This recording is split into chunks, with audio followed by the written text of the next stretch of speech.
C'est beaucoup plus rentable d'aller spiler, comme on dit dans le jargon, c'est-à-dire d'aller spéculer en fait sur les marchés financiers, plutôt que de se préoccuper de savoir si telle PME dans la Drôme est rentable ou non. Bon, on va faire le topo rapidement. Vous avez 5 façons de faire de la banque. La banque de dépôt, dite de détail, que tout le monde connaît, elles ont le pouvoir de créer de l'argent, donc de la dette. La banque privée, qui s'occupe du patrimoine de ceux qui en ont. La banque assurance, qui est censée nous protéger des risques. La banque d'affaires, qui offre de l'expertise financière externe, la douceur notre très cher président. Et la banque d'investissement, à mes yeux la plus excitante, qui s'occupe des levées de fonds quand elle veut s'accaparer une entreprise avec douceur, ou des OPA hostiles quand elle veut la prendre de force. Lorsqu'une banque pratique toutes ces activités, on la désigne comme banque universelle. En France, on en a 4. Société Générale, BNP Paribas, Crédit Agricole et BPCE.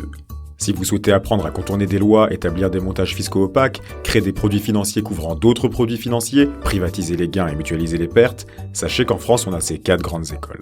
Si on reste en Europe, plus haut, on a la sainte des saintes, la BCE, la Banque Centrale Européenne. Elle garantit que tous les États membres restent bien esclaves des marchés financiers pour leur refinancement, et s'occupe de 2-3 autres trucs comme de conserver l'inflation autour de 2% ou prévenir d'éventuelles crises de liquidité sur les marchés. En se positionnant comme intermédiaire dans la gestion de l'investissement, du patrimoine et des risques pour l'ensemble des agrégats économiques de cette planète, les banques ont su se rendre indispensables à la croissance et au développement de l'économie réelle.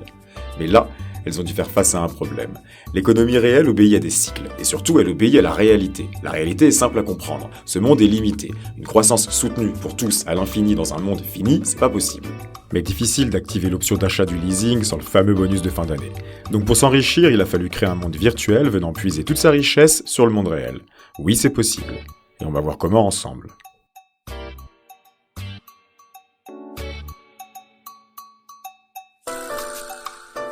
Vous voyez le gros carré noir à l'écran ? Partons du principe que c'est 100 milliards de dollars. En soi, ça paraît beaucoup, mais en vrai, c'est pas grand-chose. Maintenant, comparons l'incomparable. En 14 carrés, pour 1400 milliards de dollars, on a Apple, plus grosse société privée au monde devant Microsoft. Ensuite, en 2017, avec 76 carrés, pour 7600 milliards, on a l'ensemble des pièces et billets de cette planète convertis en dollars.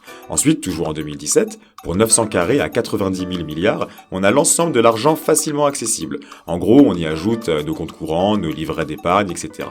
Pour faire écho à ma précédente vidéo, vous avez le Bitcoin en janvier 2020 dont la valeur cumulée s'estime autour de 150 milliards. L'argent physique, pièces et billets ici en vert ne représente que 8% de notre argent rapidement accessible, à nous les gens normaux. Mais maintenant, comparons ça au monde des financiers. Pour simplifier mon point, disons que ce nouveau carré vaut 100 000 milliards de dollars, soit 1000 fois plus que le premier carré de tout à l'heure. Pour commencer, la dette mondiale. 30% de la dette mondiale a été contractée par des sociétés privées non financières, dette dont profitent les banques. Une fois de plus, pour 30%, contractée par les gouvernements, dont profitent les banques. En troisième position, 25% de la dette mondiale a été générée par les banques elles-mêmes, dont profitent d'autres banques.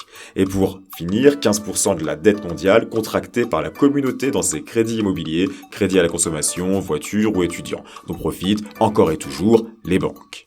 Ensuite, au même niveau, on a l'ensemble du parc immobilier mondial, avec 217 000 milliards de dollars, toujours en 2017.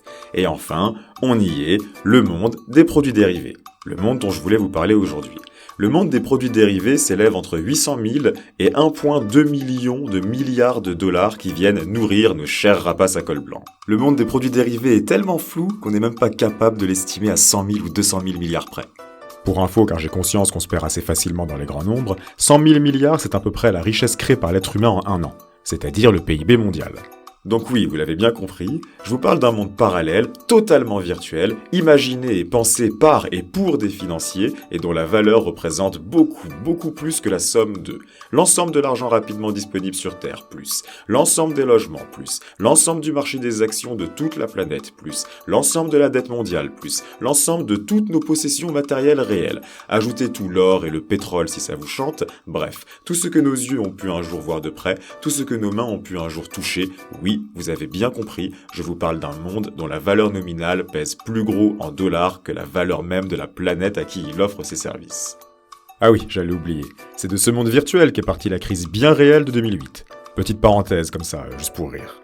Bon, maintenant que j'ai bien bitché sur le sujet, en vrai, qu'est-ce que c'est ? De quoi on parle ? En finance, un produit dérivé, c'est un contrat entre deux parties, acheteurs et vendeurs, qui fixent des flux financiers futurs fondés sur ceux d'un actif ou tracker sous-jacent, réel ou théorique. Merci Wikipédia, mais je vais reprendre la suite. Dans la vraie vie, un produit dérivé, ça sert à deux choses. Faire de l'argent ou éviter d'en perdre, donc de la spéculation ou de l'assurance. Imaginez A, industriel qui vend des yaourts, et B, agriculteur qui vend du lait. Oui, parce que sorti des bullshit jobs en grande tour, le monde réel, ça ressemble avant tout à ça. A a peur que le cours du lait augmente, ce qui affecterait la marge de ses yaourts. B a peur que le cours du lait baisse, ce qui affecterait directement son chiffre d'affaires. L'ALEA ici, c'est le cours international de la matière première qu'est le lait. Le lait est donc l'actif sous-jacent. Dans ce contexte, un rapace bancaire apparaît. La banque d'investissement R. A et B sont en contact avec ce même intermédiaire bancaire R. Cet intermédiaire va proposer ce qu'on appelle en finance un contrat futur. La banque R va mettre A et B en relation via un contrat qui stipulera par exemple les données suivantes. La banque dira à A: vous avez peur que le cours du lait augmente dans 3 mois, je vous propose de garantir votre prix d'achat de lait dans 3 mois au cours actuel. La banque dira à B: vous avez peur que le cours du lait baisse dans 3 mois, je vous propose de garantir votre prix de vente de lait dans 3 mois au cours actuel. La banque dira par exemple aux deux: en échange, je prends 0,5% sur le volume d'échange en dollars associé au lait acheté et vendu. Au bout de 3 mois, si le cours du lait augmente, A aura fait une bonne affaire en l'achetant au prix d'il y a 3 mois. Si le cours du lait baisse, c'est B qui aura fait une bonne affaire en vendant son lait au prix d'il y a 3 mois. Mais dans les deux cas, la banque R aura bien reçu 2 fois 0,5% du montant total d'échange de lait. Elle aura donc ponctionné 1% du montant d'échange de lait directement à l'économie réelle, et ce, sans prendre le moindre risque. Ce genre d'opération se pratique sur ce qu'on appelle un marché organisé. Les marchés organisés représentent moins de 20% du volume d'échange de produits dérivés. C'est la partie la plus cachère du monde des produits dérivés, car ce sont en général des produits relativement liquides et facilement estimables vu qu'ils s'échangent sur des marchés ouverts. Allons maintenant dans le sale. Le monde des produits dérivés sur marché de gré à gré, qui représente plus de 80% des 800 000 à 1,2 million de milliards de produits dérivés estimés sur Terre. Ces échanges financiers sont pratiqués en OTC, over the counter, c'est-à-dire en dehors des yeux des bourses et des marchés publics. Et c'est bien là que réside tout le problème, vous allez vite comprendre. Exemple avec les contrats CDO, Collateralized Debt Obligation, et CDS, Credit Default Swap. Une banque de dépôt A vous alloue un crédit pour votre appartement grâce à son pouvoir remis par la grâce des dieux de création monétaire ex nihilo. Argent qu'elle aura eu le droit de créer grâce à la BCE. Derrière, elle va faire la même chose avec tous vos potes. Bon, vous avez le topo, c'est pas sûr que tout le monde rembourse. Mais faut jamais s'en faire pour un banquier, il se révèle très créatif pour des matheux. Donc la banque A, dont le rôle premier est normalement de supporter ce genre de risque, elle va décider que non, les risques, c'est pas fait pour elle. Donc elle va vendre tout ou partie de ses créances à une banque d'investissement. La banque R, encore elle. La banque d'investissement R non plus n'aime pas les risques. C'est à s'en demander c'est quoi son taf. Donc elle va prendre l'ensemble de ses créances immobilières, qui chez vous et vos potes sont donc des dettes, les mixer ensemble à l'image d'un saucisson ou d'un steak haché, découper ce grand ensemble en petites tranches et les mettre dans des jolis petits paquets tout mignons qu'on appelle CDO. Bien sûr, tous ces petits paquets sont à vendre. Elle va même vous mâcher le travail en les classifiant pour vous. Les CDO seniors sont plutôt safe mais offrent peu de rendement. Et les CDO juniors sont plutôt risqués mais offrent un rendement supérieur.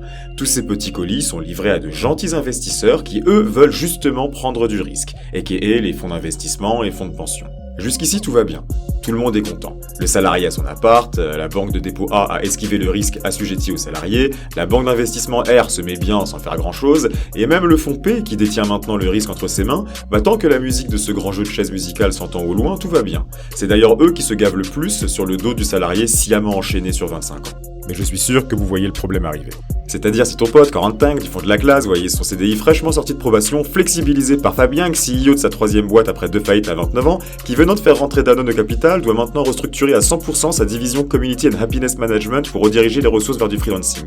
Le freelancing c'est cool, mais pas pour Corentin, car après 4 mois de bons et loyaux services payés pour moitié en prise d'expérience dans une start-up à forte croissance, la nouvelle personne à qui il doit rendre des comptes maintenant c'est Pôle emploi. Et à la limite, chez les grands de ce monde, Corentin, tout le monde s'en fout.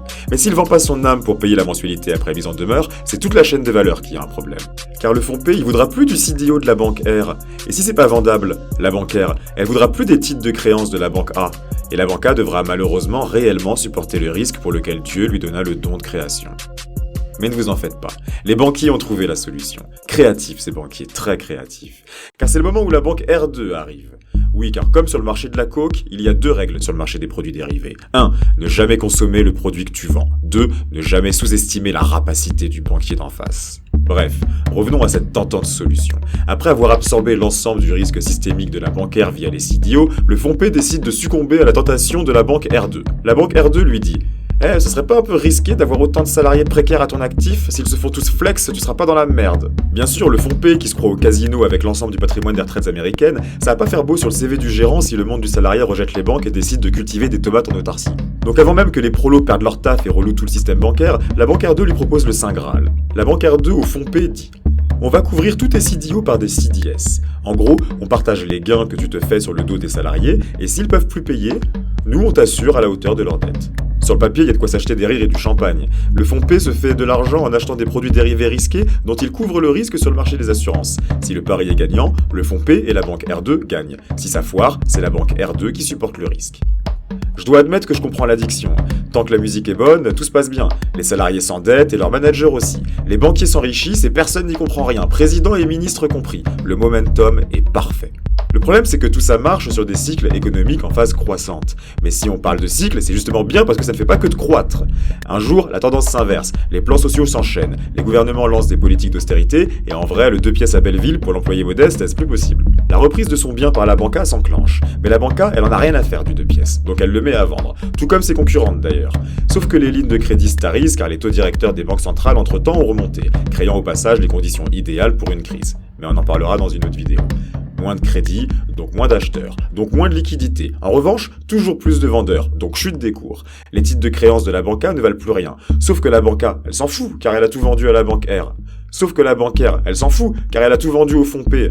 Sauf que le fonds P, il s'en fout, car il a acheté une assurance auprès de la banque R2.